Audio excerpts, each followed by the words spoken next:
CA course के साथ साथ ग्रेजुएशन करें या ना करें, और अगर करें तो बीकॉम करना चाहिए, बीबीए करना चाहिए या कोई और डिग्री करनी चाहिए। ऐसी कौन सी डिग्री है जो सीए के सिलेबस के साथ सिंक में रहेगी और सीए के साथ कॉम्प्लीमेंट्री रहेगी?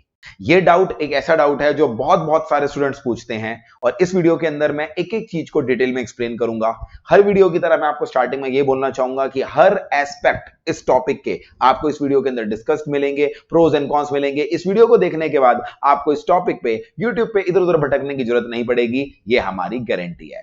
हाय एवरीवन, मेरा नाम है Sanchit Grover and welcome to our channel CA knowledge portal. इस चैनल पे आपको सीए रिलेटेड सारी क्वेरीज, सारी गाइडेंस मिलती रहेगी। तो अगर आपको इस वीडियो से वैल्यू एडिशन मिलती है तो एक काम कर दीजिएगा, वीडियो को लाइक कर लीजिएगा और चैनल को जरूर जरूर सब्सक्राइब कर लीजिएगा। चलिए without wasting time let's get started. पहला सवाल तो first thing first, CA course अगर हम कर रहे हैं तो उसके साथ साथ हमें ग्रेजुएशन करना मैंडेटरी भी है या नहीं है? पहले तो ये पता होना चाहिए ना, कर क्यों रहे हैं, तभी तो डिस्कस करेंगे कि हमें करना क्या चाहिए। अगर आप बात करो मुझसे मैंडेटरी है या नहीं, तो answer in plain simple words is no, mandatory तो नहीं है। ऐसा मैं क्यों बोल रहा हूं? आज से कुछ साल पहले, लगभग 2021 में 2022 में हमारे देश के अंदर ना जितने भी अंडर ग्रेजुएट कोर्स हैं उनको रेगुलेट करने की एक बॉडी है जिसका नाम है यूजीसी, यूनिवर्सिटी ग्रांट कमीशन। किसी भी यूनिवर्सिटी और कॉलेज को यह रिकॉग्निशन देती है। यूजीसी ने आईसीएआई के साथ एक एमओयू साइन किया और उसमें उन्होंने बोला अगर आप आईसीएआई के चार्टर्ड अकाउंटेंट हो, आईसीएआई के मेंबर हो, बेसिकली चार्टर्ड अकाउंटेंट हो, तो आपको डीम्ड पोस्ट ग्रेजुएट माना जाएगा। डीम्ड पोस्ट ग्रेजुएट मानने का मतलब पता है क्या है? कल को आप कहीं पर भी जाते हो जहां पर आपकी मिनिमम क्वालिफिकेशन पोस्ट ग्रेजुएशन है, उस जॉब के लिए, उस डिग्री के लिए, उस प्रोजेक्ट के लिए, या कोई और फर्दर स्टडीज करना चाहते हो, इंडिया के बाहर जाना चाहते हो, मिनिमम क्वालिफिकेशन अगर पोस्ट ग्रेजुएट है, तो अगर आपके पास कोई पोस्ट ग्रेजुएट डिग्री नहीं भी है ना, आपकी सीए की डिग्री को पोस्ट ग्रेजुएट माना जाएगा। तो अंडर ग्रेजुएट तो छोड़ो, आप सीए बनने के बाद पोस्ट ग्रेजुएट बनने वाले हो, तो ऑब्वियस सी बात है मैंडेटरी रिक्वायरमेंट नहीं है ग्रेजुएशन करने की। आज से कुछ साल पहले पता क्या होता था, लोग सीए इसलिए के साथ ग्रेजुएशन डिग्री इसलिए करते थे क्योंकि CA was not consider to be graduate, CA एक ग्रेजुएट ही नहीं माना जाता था। बट अब आप पोस्ट ग्रेजुएट माने जाओगे। तो there is no mandatory requirement, but the other thing is, क्या मैंडेटरी रिक्वायरमेंट ना होने के बावजूद भी हमें कोई ग्रेजुएशन करनी चाहिए? क्योंकि most of the students, more than 90% of the students जो सीए करते हैं वो साथ साथ कोई ना कोई अंडर ग्रेजुएट डिग्री करते हैं। ऐसा क्यों है?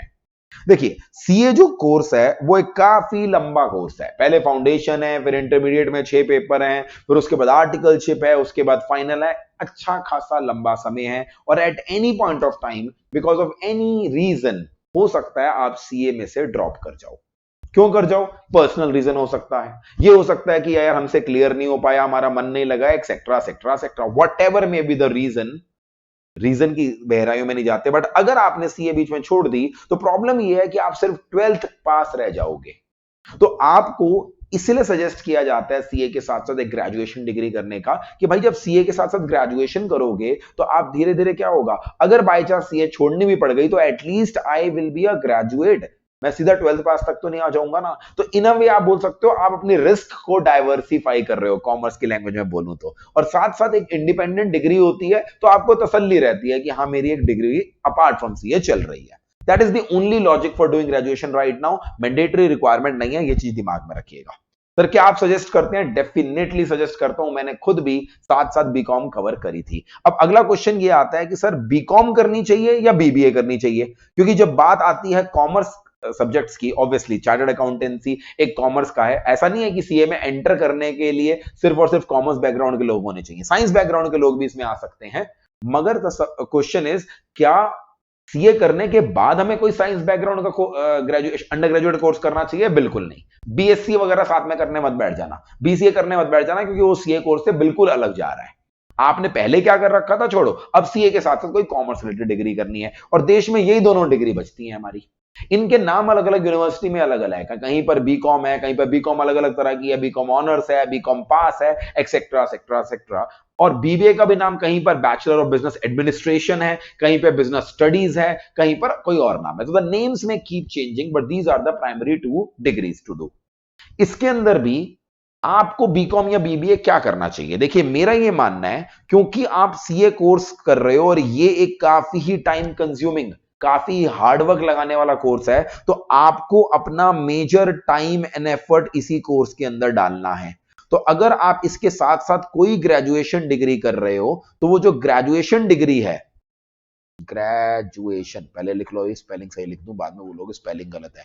अगर आप कोई ग्रेजुएशन डिग्री कर रहे हो वो ऐसी होनी चाहिए जिसके अंदर आपका मिनिमम एफर्ट लगे। क्यों? जितना ज्यादा एफर्ट बीकॉम बीबीए में जाएगा उतना ही कम एफर्ट सीए में जाएगा, यानी दोनों में इनवर्स रिलेशनशिप है। तो अपने को एक ग्रेजुएशन डिग्री चाहिए जिसमें एफर्ट ज्यादा ना लगे।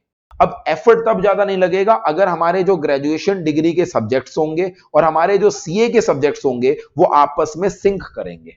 अगर मैंने सीए की प्रिपरेशन कर ली तो मेरे पास वो ग्रेजुएशन डिग्री में ज्यादा मेहनत नहीं करनी चाहिए, और ये अगर क्राइटेरिया है, इस क्राइटेरिया में हमारा स्कोर कौन कर जाता है? बीकॉम।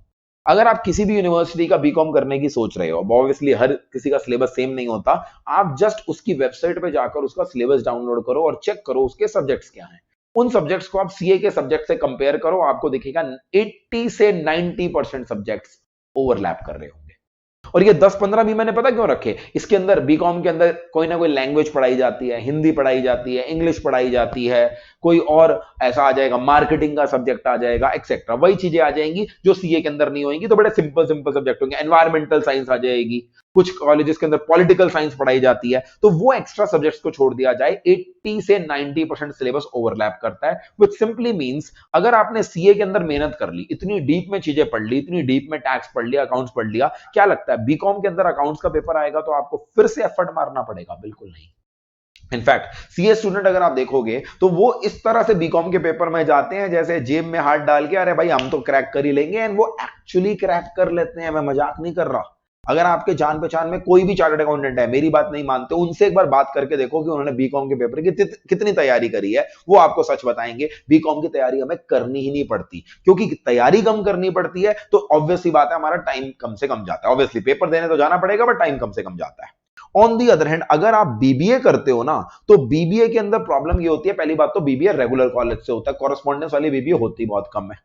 रेगुलर कॉलेज में फिर दुनिया जहां के प्रोजेक्ट्स होते हैं, कॉलेज में अटेंडेंस मैंडेटरी होती है, और एक चीज आपको बता दूं, रेगुलर कॉलेज के साथ सीए की आर्टिकलशिप करनी अलाउड नहीं होती है, जिस वजह से आप फाउंडेशन और इंटर तो फिर भी कर लो, सीए कोर्स आपका डिले होगा ही होगा, क्योंकि कॉलेज खत्म होने तक आप क्या करोगे? आर्टिकलशिप कर नहीं पाओगे। तो बीबीए के अंदर ड्रॉबैक ये है कि वहां पर एफर्ट आपका ज्यादा जा रहा है, और क्या उस एफर्ट के बदले में मुझे कोई ऐसी तोप डिग्री मिल रही है जिससे वाह वाह मेरे सीवी के अंदर कुछ अलग ही बहारें आ जाएंगी? द आंसर इज नो, ऐसा कुछ भी नहीं होगा।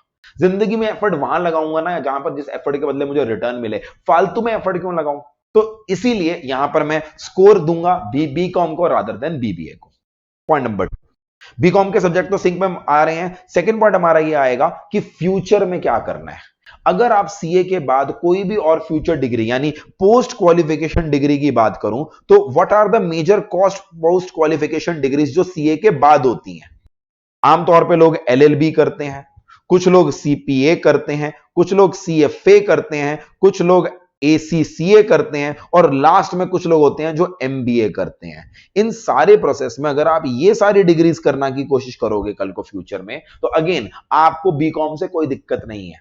बीकॉम के बाद एलएलबी भी हो सकती है, सीएफए भी हो सकती है, नहीं, because it is a commerce related course. But अगर आप एमबीए करने की चाह रखते हैं, देन आई वुड से थोड़ा सा यहां पर इंक्लिनेशन किसकी तरफ आ जाएगी? बीबीए की तरफ, क्योंकि बीबीए की एक्सटेंशन ही एमबीए है। सो ओनली एंड ओनली अगर आपके दिमाग में ये क्लैरिटी है कि मुझे फ्यूचर में एमबीए करनी है, तभी आप क्या करो? बीबीए की तरफ अपना रुझान रखो। अदरवाइज बीबीए करने का आपके पास कोई कारण नहीं है। वो एक्स्ट्रा सब्जेक्ट्स, वो एक्स्ट्रा प्रोजेक्ट्स, वो एक्स्ट्रा कॉलेज में समय देने का हमें कोई इंसेंटिव नहीं है। हमारे पास क्लियर कट विनर क्या है? BCom is the clear cut winner, और बीकॉम ही मेजॉरिटी बच्चे करते हैं, आपको भी करनी चाहिए। अब बीकॉम में भी बीकॉम ऑनर्स करनी चाहिए, बीकॉम पास करनी चाहिए, बीकॉम प्रोग्राम करनी चाहिए। अलग अलग यूनिवर्सिटी ने अलग अलग नाम रख रखे हैं। मेरा सिंपल फंडा है, फंडा याद कर लो, कमेंट सेक्शन में मत पूछते रहना। फंडा ये है, आपको कोई ऐसी बीकॉम करनी है जो कम से कम एफर्ट के साथ हो जाए, क्योंकि एक बार सीए हो जाती है तो बीकॉम की उतनी रेलेवेंस नहीं रह जाती। Nobody is going to give you extra brownie points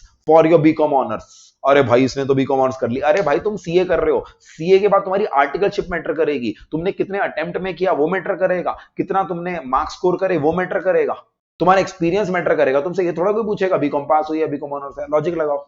तो आपको वो कोर्स करना है जिसमें कम से कम एफर्ट लगे, क्योंकि लेट्स फेस इट, सीए के बाद सीए की चीजें ज्यादा मैटर करती है रादर देन ग्रेजुएशन डिग्री।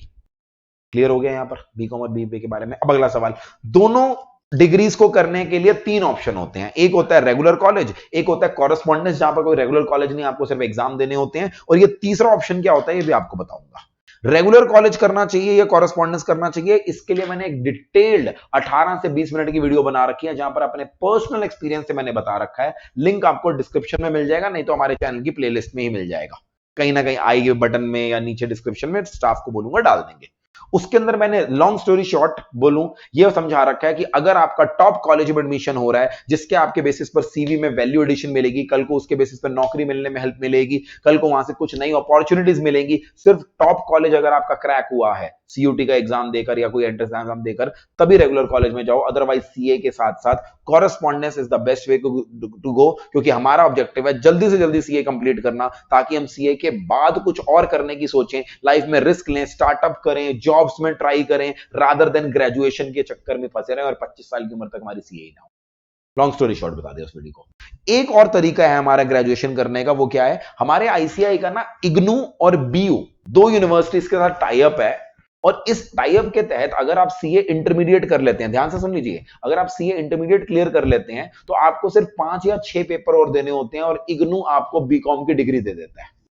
यानी पूरी बीकॉम करने के लिए पेपर देने भी नहीं जाना, सीए इंटर क्लियर करो, सिर्फ 5 या 6 पेपर पास करो और सीधा सीए की डिग्री आपके पास है। तो इसके लिए बकायदा आईसीआई की वेबसाइट पर अगर आप जाओगे तो इग्नू के साथ और बीयू के साथ आईसीआई का एक एमओयू अपलोडेड है।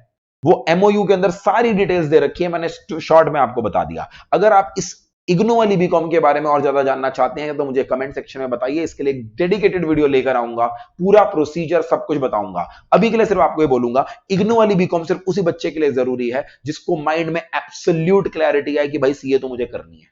वो इग्नू वाली बीकॉम पे जा सकता है, क्योंकि वहां पर क्या होगा, एक नॉर्मल कॉरेस्पॉन्डेंस, मान लो दिल्ली से आप डीयू से एसओएल से कर रहे हो, वहां पर पेपर देने तो जाना पड़ेगा। आपके 6 या 8 सेमेस्टर, अब तो 4 साल की होगी, 8 सेमेस्टर तो देने पड़ेंगे ना, हर सेमेस्टर में 5 पेपर हैं, आपको 35 से 40 पेपर देने पड़ेंगे। यहां पर क्या है भाई, 5 पेपर दो, इंटर के बाद सीधा बीकॉम की डिग्री तुम्हारे हाथ में।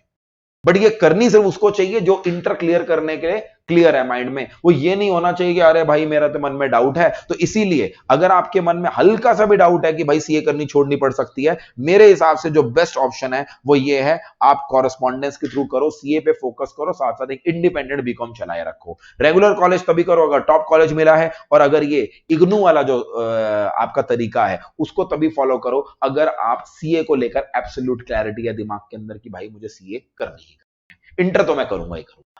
बाकी इस इग्नू वाले के लिए एक डिटेल वीडियो बनाएंगे, कमेंट सेक्शन में बताइएगा। आपका कोई और डाउट है सीए से रिलेटेड, कमेंट सेक्शन में जरूर बताइएगा। और ऊपर दी गई इंस्टाग्राम आईडी है, वहां पर भी शॉर्ट्स में आपको सारी चीजें बताता रहता हूं, तो इंस्टाग्राम पे फॉलो कर लीजिएगा। भाई आपको अगर इस चैनल से वैल्यू एडिशन मिल रही है तो वीडियो को लाइक करना और सब्सक्राइब करना मत भूलना, क्योंकि आपके लिए ऐसी और भी बहुत सारी वीडियोस लाते रहेंगे। मेरा नाम है संचित ग्रोवर, आप देख रहे थे CA knowledge portal. See you in the next video.